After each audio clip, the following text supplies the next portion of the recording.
Hello,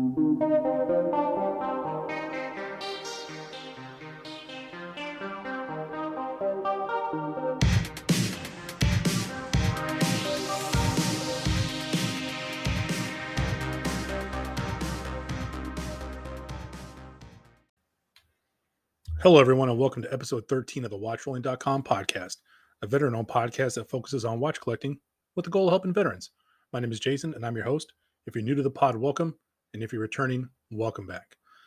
Last week, I took some time off for some personal schedule stuff that was going on, but I did have some time to get some streaming in, and that was a lot of fun, and I learned quite a bit, actually, which is what, I'll touch on that a little bit more later. But for those of you who don't know, I'm now the co-host on a weekly Tuesday live stream with Sam from Casual Watch Talk YouTube channel every evening around 7:30 p.m. Eastern Standard Time. This week, we discussed some hits and misses. Specifically, we talked about the Breitling Super Ocean release. We had a bunch of great people on the stream. We always have different guests, but it's always a good time. And we can agree to disagree without it being too crazy. We don't go over the top. We also launched a Sunday live stream last June 26th for all of our European viewers. We're doing that at 4:30 p.m. on Eastern Standard Time because we're trying to be able to reach some of the watch fan that's over across the ocean. Our first guest on the first Sunday live stream were Paul Thorpe and Spencer from BQ Watches. So if you are an established watch collector, you know who those gentlemen are. They need no introduction. If you're a newer watch collector, all I can tell you is that Paul and Spencer literally have decades of experience in the luxury watch market. And I'll touch more on that later, but they freely share their knowledge. I'll include the link in the show notes below. It was an awesome time. So this week's episode is sponsored by Mushi Watch Straps. Mushi Watch Straps is a veteran-owned business and provides well-built and fairly priced NATO straps, two-piece straps, leather and canvas straps, as well as watch tools, accessories, and storage. I still am in love with the fluted NATO straps, especially the gray one. They're comfortable. They do a great job holding the watch. They fit perfectly on my 7.5-inch wrist, like the whole lineup. Just chef's kiss. So feel free to use the code VET10 at checkout. So that's Victor Echo Tango 10 at checkout for 10% off your entire order. And I will include the link to Mushi Watch Straps in the show notes, and they can be found at www.mushiwatchstraps.com. This week, we're going to discuss the VA's Outreach, Transition, and Economic Development, especially SkillBridge program. And I discuss how realizing that you don't know anything about watch collecting is the best mindset for new collectors. And trust me, every single time I have a discussion with anybody more experienced in the watch collecting sphere, I realize I don't know much, which isn't a bad thing. So in veteran-related news, SkillBridge. So this is primarily for transitioning service members, but when I read the program, it felt too good not to put out there because I feel like even if you're a retiree like me or someone that served, you might still have friends or relatives that are actively serving who are either going to transition out or maybe retire. And this resource is too good to pass up. So SkillBridge is a Department of Defense program for transitioning service members. It offers employment training, internships, and apprenticeship opportunities. And their write-up set at more than 1,000 public and private organizations across the country, but it's way more than 1,000. I'll touch on that in a little bit. They have opportunities for civilian careers at different offices and programs. So service members of all ranks may be eligible to participate in the SkillBridge. You're eligible, but you have to meet the specific criteria. You have to have completed at least 180 continuous days on active duty. You can complete the program within your final 180 days of military service. So you have to get it done. I would guess you have to sign up before you get out, and then you'd have to have at least 180 days of military service to get it done. Then you'd have to have approval from your chain of command. The only thing I could see an issue with would be maybe if you're on board a ship. I know they get a little funny about that sometimes. I don't know how it is for the Army or the Marines or the Air Force, but I know on ships, like they tend to want to hold on to you till the very last second. It even makes retiring hard for some people, but that might have changed. It's been a while since I've been retired, but that was kind of the status quo going before. And then each military service may also have other requirements for active duty service members and members of the National Guard or Reserve. So you might have to, have passed certain physical fitness standards, or the character of your discharge might matter, and the completion of the transition assistance program, which that can be kind of funny too, because it can just be kind of funny based on schedule if you can make it or not. So the VA is actually currently also offering SkillBridge opportunities in claims processing and healthcare. So That was last updated March of 2022. So just a couple of months ago, where the VA specifically themselves are offering SkillBridge opportunities in claims processing and healthcare. So it's obvious that there's positions open in that field of work. So if that's something you're interested in, as of March of 22, they were still doing that. So that's something you can look at too when you go. So some of the SkillBridge resources. Now, again, like I always do, I'm linking all this stuff in the show notes. There is a ton of resources on the SkillBridge resources page. That will be one of the links I put in. For military members, there's some new information about apprenticeships. There's a new SkillBridge program brochure on the webpage. You can actually download PDFs for this stuff, right? Print it up, take it with you. I know people say don't download the internet, but that's really just downloading a pamphlet. You're not downloading the internet. There's some career skills stuff. There's a guide for that. There's some job training, employment skills training, apprenticeships for eligible service members for the DODI.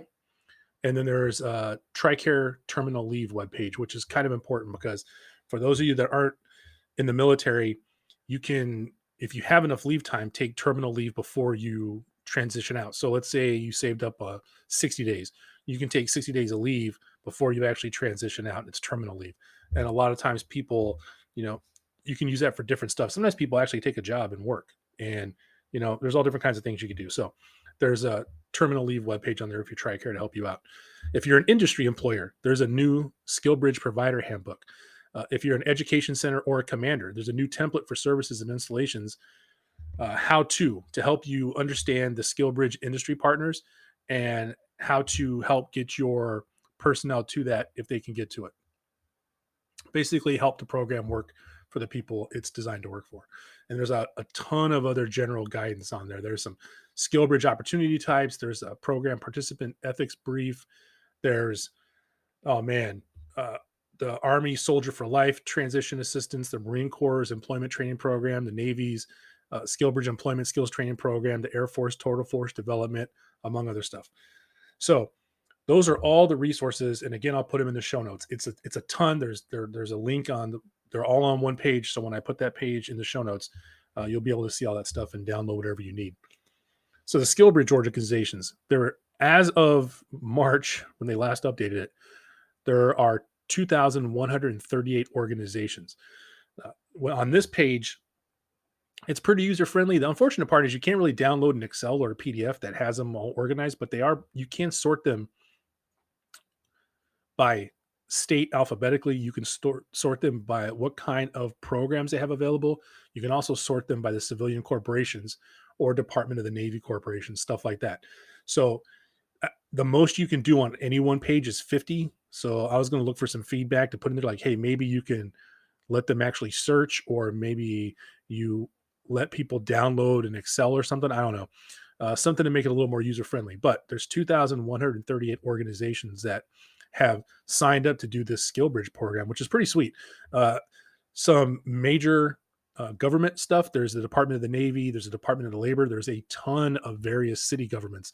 Even one of the close cities next to us, Chesapeake, they have a program. Civilian corporations. I mean, just taking a look, there was Toshiba of America. There was a ton of breweries, a ton of vineyards. There was a ton of, they look to be just like standard mom and pop, like electronics stores and stuff like that. So there's all kinds of stuff in there. And the different programs that they offer are stuff like job training programs, internships, employee skills training programs. And they also list if it is online, if it's a hybrid online and in person, or if it's in person.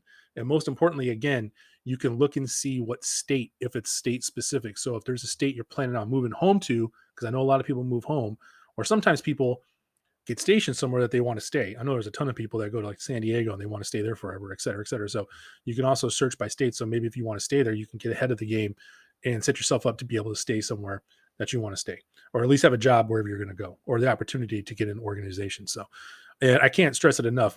As a leader in the Navy, if I was on, it's a little bit more difficult decision on a ship, but if you're on shore duty or something like that, I would definitely recommend that the personnel that I worked with be able to take advantage of these opportunities, because it really could change your life. I mean, imagine getting your foot in the door long before you ever transition. And then you just make that transition smoothly, and it's a lot of stress off of you and your family. So there is a lot of information in this. There's too many organizations to list. There's too many resources. So once again, it's all going to be in the show notes, but the DOD SkillBridge program looks like a great resource for anyone that you know that will be transitioning out of the military. So in watch related news, we're going to talk about knowing what you don't know. And as a newer watch collector, I lean heavily on a lesson that I learned from my early days in the Navy. You know, when I first showed up in the Navy, a lot of leaders would just tell you to shut up and listen. Now, I know that's not really, politically correct now. People might get a little, offended by that, but, you know, mold it however you need to fit you. Because in the watch collecting community, I've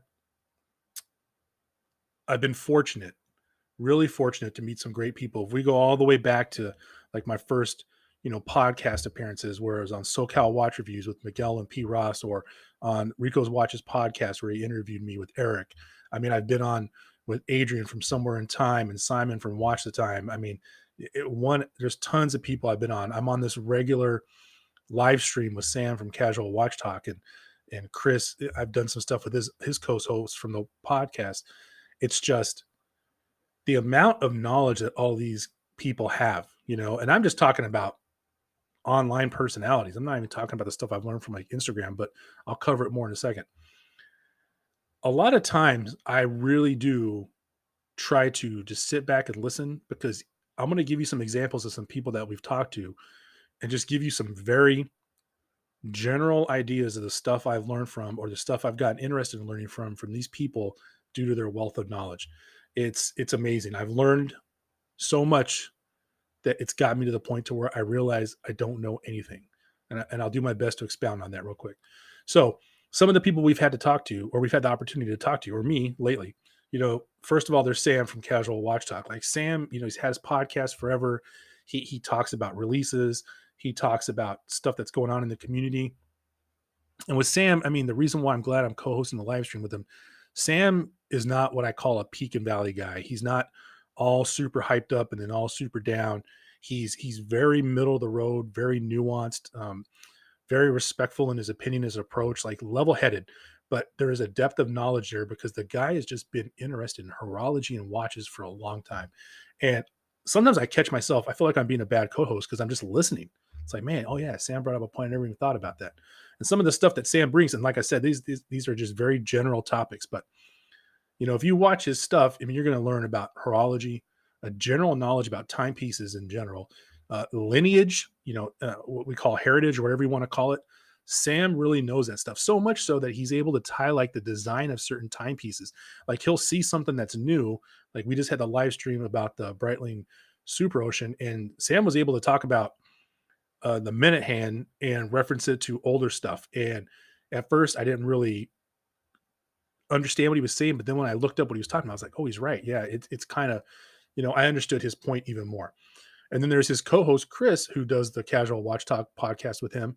And Chris, I've been on live stream a couple times with Chris, but just hearing, Chris is just like, to me, really digs the engineering part of the watches, really understands where him and Sam kind of jive together, is in design elements. I think they both appreciate the design elements. I know they both understand the engineering, but I think that Chris just kind of engineers it more, and him and Sam meet in the middle on design elements. And then he also meets Sam with like the lineage. He knows the history of timepieces. And it's just, I like listening to those two guys, and they have different opinions.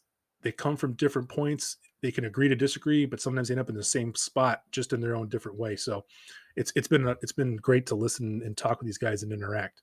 And then there's a gentleman, Todd.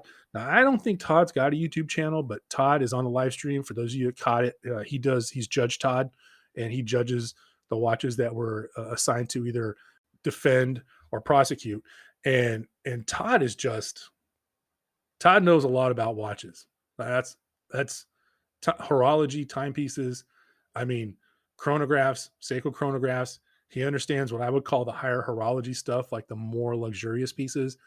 And just like crazy depth of knowledge. And every time I'm on a podcast or a live stream with Todd, I'm just sitting there like, I wish I could take notes, but it would be too obvious, He's pointed me in the direction of some stuff without even realizing he did it. There's Patrick from the Pocket Watch Time YouTube channel, and Patrick is also on the live stream with us at times. And Pocket Watch, Patrick. I'd be remiss if I didn't talk about the pocket watches first. Patrick loves pocket watches, but this guy knows a ton of stuff like pocket watches, what I call metallurgy. Like he understands the different metals that go in, horology, high horology. Him and I feel like he and Todd, when they're together on there, their understanding of the higher end horology, the engineering that goes behind it, how difficult it is to make that. They have a true appreciation for that stuff. And being able to talk to those two gentlemen has really, really, really made me realize I need to do my due diligence before I ever move into that neighborhood with watches.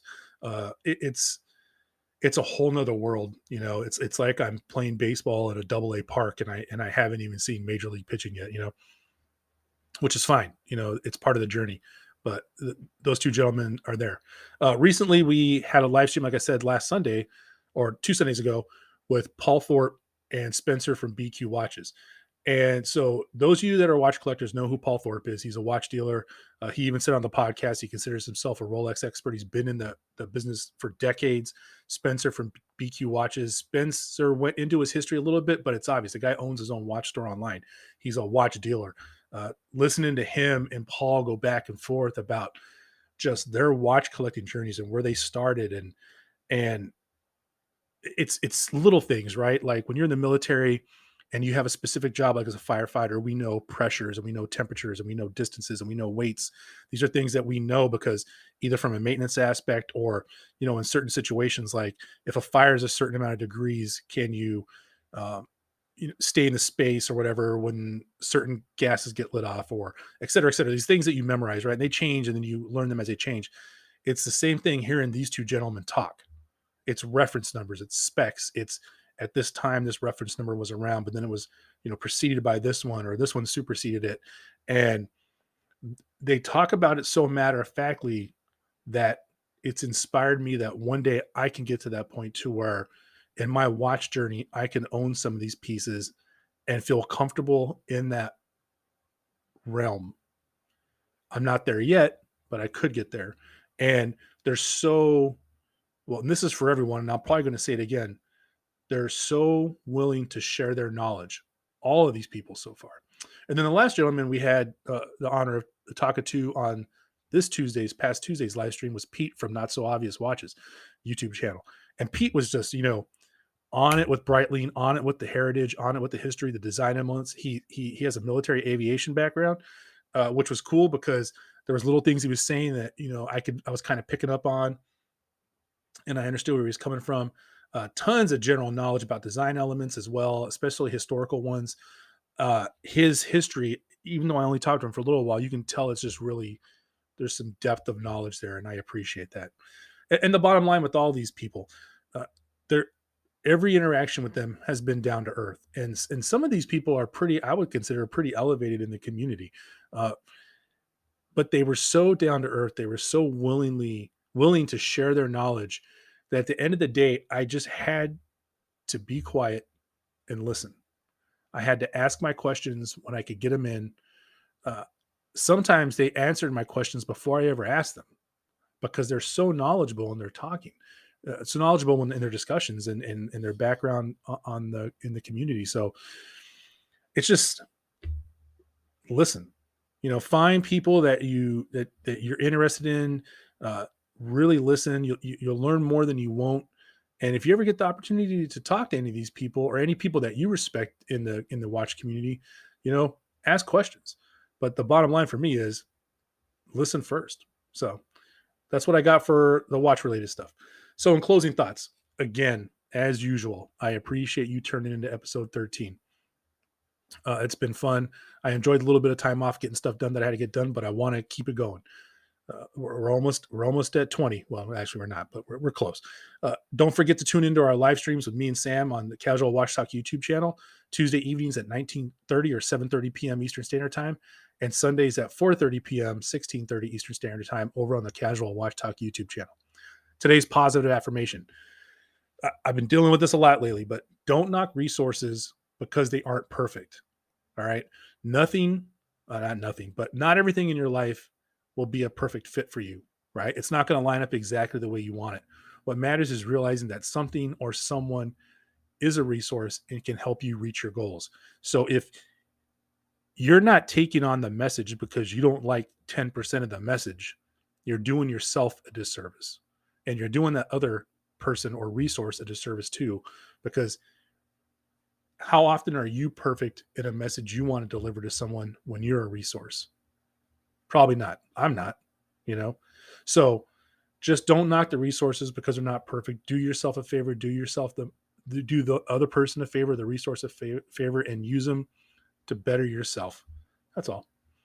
And remember, at watchrolling.com, you make the watch. The watch doesn't make you.